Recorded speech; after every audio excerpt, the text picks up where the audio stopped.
Astaghfirullah Rabbal baraya. Astaghfirullah minal khotoya. Rabbi sidni ilma nafi'a wa wafiqni amalan mabula.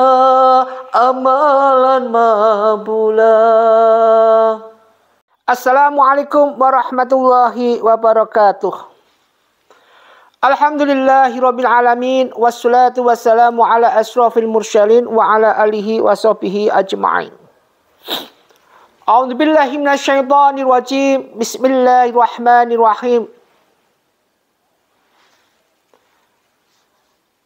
Wasyari'u ila maghfiratin min rabbikum wa jannatin 'arduhas samawati wal ardu 'uiddat lil muttaqin. Shadaqallahu 'adzim. Shadaqallahu ala Rasulillah sallallahu alaihi wasallam. Pertama, mari kita panjatkan rasa puji syukur kita pada Allah Subhanahu wa taala. Salawat dan salam mari kita haturkan pada junjungan kita Nabi Muhammadin sallallahu alaihi wasallam. Mudah-mudahan kita diberikan kekuatan iman zahiriyah batiniyah kita.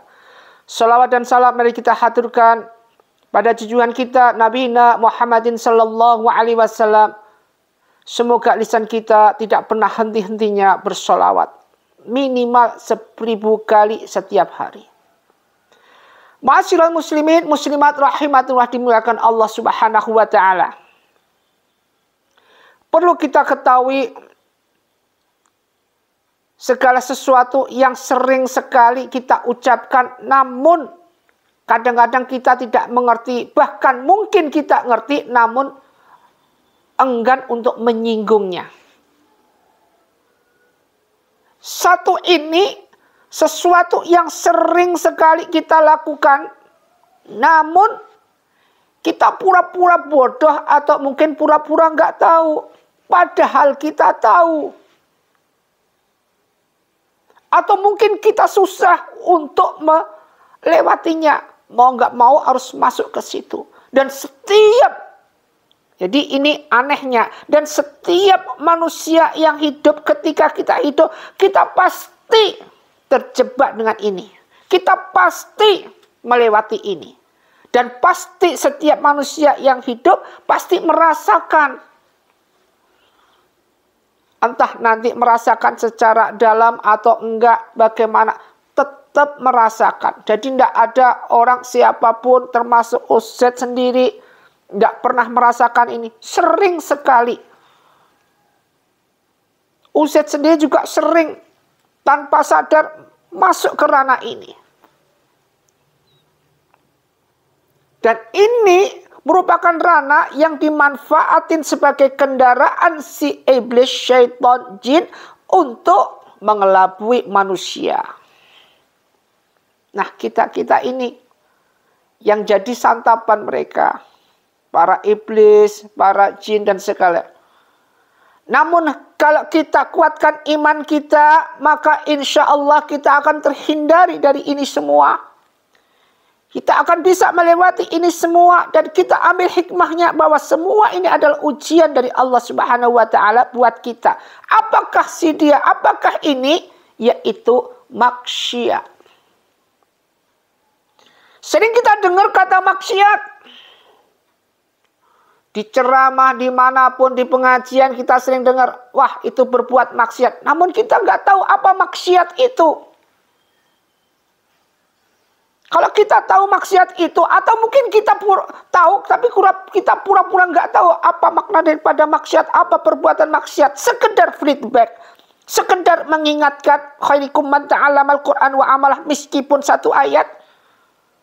Maka mari kita perhatikan benar-benar, dan kalau bisa kita bersama-sama saling berjuang untuk menjauhi ini semua. Lebih-lebih di akhir zaman ini. Yang kita dihadapkan, dibenturkan dengan segala sesuatu yang di depan kita adalah yang berbau maksiat. Pertama maksiat kecil dan juga maksiat besar. Maksiat kecil yaitu apa? Seperti maksiat hati. Maksiat kolbi di hati ini. Khatamallahu ala qulubihim wa ala sam'ihim. Jadi khatamallahu ala qulubihim, hati yang tertutup. Yaitu seperti apa? Seperti kita pamer. Kita tahu sendiri kalau pamer bagaimana kondisinya. Kalau nanti kita bahas lama dan panjang. Kemudian kita ujub, bangga diri. Wastakbaru anha. Ulaika ashabun nari hum fiha khalidun. Orang yang membanggakan diri, sombong. Ini adalah neraka. Nerakalah menantinya. Kemudian sombong, iri dan dengki, buruk sangka, suudzon dan kikir. Prasangka jelek sama Allah dan kikir. Ini adalah maksiat hati. Nah, coba kita rasakan. Apakah kita kena dengan ini semua? Kena. Termasuk Ustaz sendiri kena. Kita sama-sama belajar menghindari ini. Ini baru maksiat hati, maksiat kecil. Jadi tadi ria, ujub, sombong, iri, dengki, buruk sangka, suudzon kepada siapa, tidak hanya suudzon pada Allah saja, suudzon pada sama. Dan kikir. Ini maksiat hati. Mari kita hindari. Kemudian yang kedua, maksiat lisan. Yaitu perbuatan dosa yang melalui ucapan kita. Melalui suatu hal yang berbau lisan. Yaitu apa namanya? Ghibah atau berguming. Kemudian memfitnah. Kemudian bersumpah palsu. Kemudian namimah, yaitu mengadu domba. La yadkhulul jannata man kana fi qalbi misqal dzarratin min kibri. Tidak pernah bisa akan masuk surga jika seorang itu di hatinya masih ada kesombongan. La yadkhulul jannata, qattatu, tidak akan bisa masuk surga jika orang itu suka mengadu domba, namimah. Jadi surga tidak suka dengan ini. Sedangkan surga al-jannatu mustaqati ila arba'ati nasari, surga itu merindukan 4 golongan. Salah satunya apa? Wal khafidhil lisan. Orang yang bisa menjaga lisannya di dalam segala hal. Nah, sekarang kita dibenturkan dengan maksiat lisan. Bagaimana? Apakah kita tidak kena? Kena. Ini kena kita. Salah satu hal yang berhubungan dengan ghibah. Ghibah itu pun ada 2. Ghibah al-ab dan ghibah ghibah dengan perbuatan dan ghibah dengan ucapan. Nah, kalau kita sudah tahu seperti ini, coba kita bareng-bareng untuk bisa menjauhi.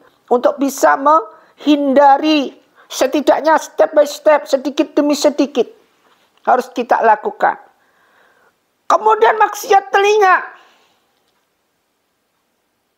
Khatamallahu ala qulubihim wa ala sam'ihim. Ya ini apa? Yaitu maksiat yang berhubungan dengan mendengarkan segala sesuatu seperti apa? Musik mungkin. Yang ini akan melupakan, melalaikan daripada pekerjaan atau apa yang Allah perintahkan kepada kita. Ini sering terjadi. Saking sibuknya kita tanpa sadar kena maksiat telinga. Nah, maksiat telinga ini suatu misal kita mendengarkan musik. Saking enaknya kita joget-joget. Soal dan asyar, adzan, atau mungkin azan maghrib, mungkin azan zuhur, kita sudah tidak lagi terpanggil hati kita untuk menjalankan ibadah sholat, namun asik terus. Makanya hukumnya, nanti barang siapa, nanti yang ketika azan dikumandangkan, kok tidak mendengarkan lagi, asik dengan bisnisnya mereka, atau asik dengan mendengarkan apapun yang mereka ini, atau mungkin asik dengan main handphone, maka nanti di alam akhirat kita akan ditulikan oleh Allah Subhanahu. Tidak dengar sama sekali. Inilah orang-orang yang menghindari daripada azan yang dikumandangkan. Makanya ketika mendengar azan dimanapun, mari kita dengarkan, bahkan kita jawab. Meskipun posisi kita jauh, mendengarkan aja kita jawab, subhanallah, pahala buat kita. Atau mendengarkan suatu pembicaraan yang buruk yang akan menekan kita untuk berbuat suatu hal yang itu dilarang Allah Subhanahu wa Ta'ala. Ini maksiat telinga. Nah, maksiat telinga ini tidak lepas dengan apa yang dinamakan maksiat mata. Makanya khatamallahu ala qulubihim wa ala sam'ihim wa ala absarihim isawah. Maksiat tiga ini tidak bisa dilepaskan hubungannya antara maksiat hati, maksiat mata, dan maksiat pendengaran, yaitu telinga. Maksiat mata adalah melihat hal-hal yang haram, yaitu gambar yang berbau segala sesuatu kita bisa lihat sendiri. Pornografi, kayak mungkin suatu hal yang dibuka auratnya, itu mungkin. Kita cuci mata ketika puasa Ramadan, mungkin ketika puasa kita melihat segala sesuatu yang aurat terbuka, mungkin maksur melihat sesuatu yang dibuka.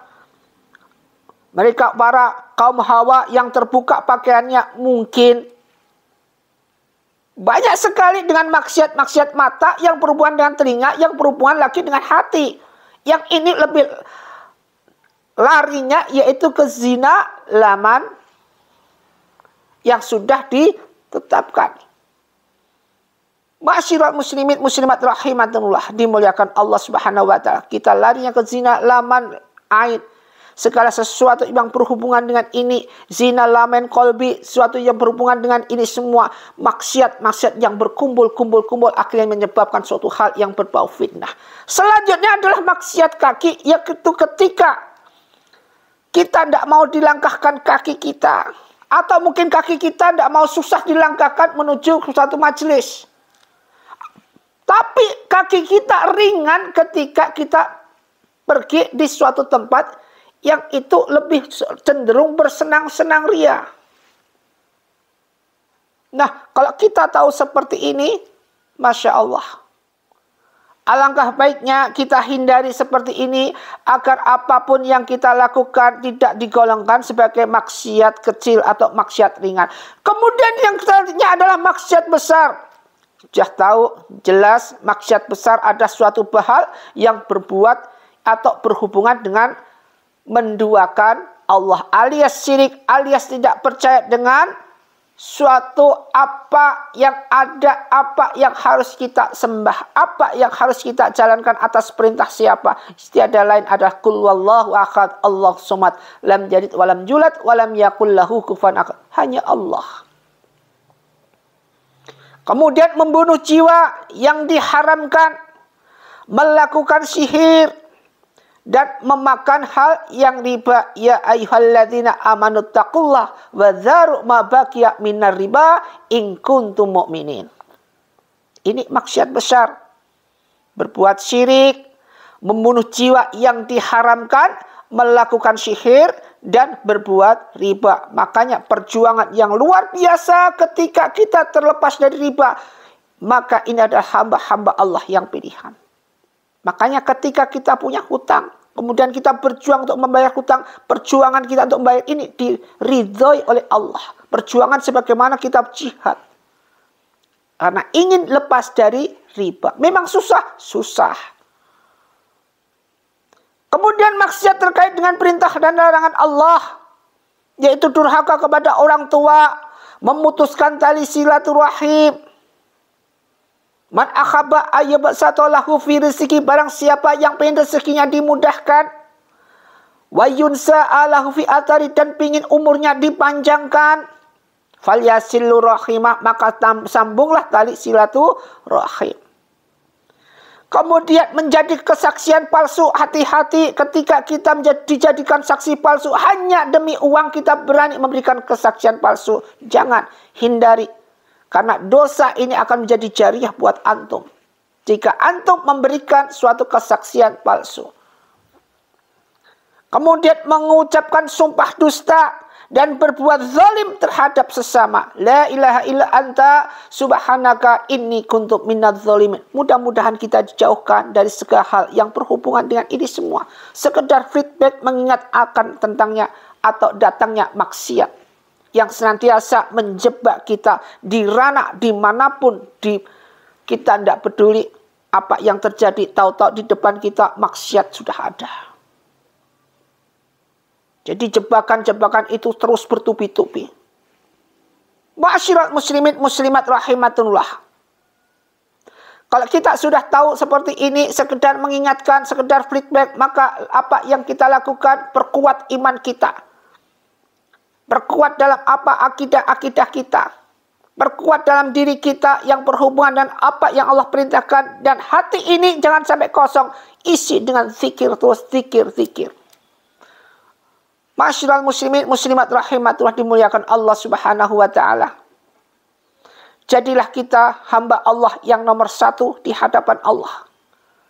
Kita pingin jadi hamba Allah yang nomor satu dengan cara apa? Dengan cara kita merendah.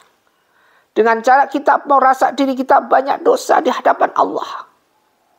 Maka Allah sangat menyukai hambanya yang seperti ini.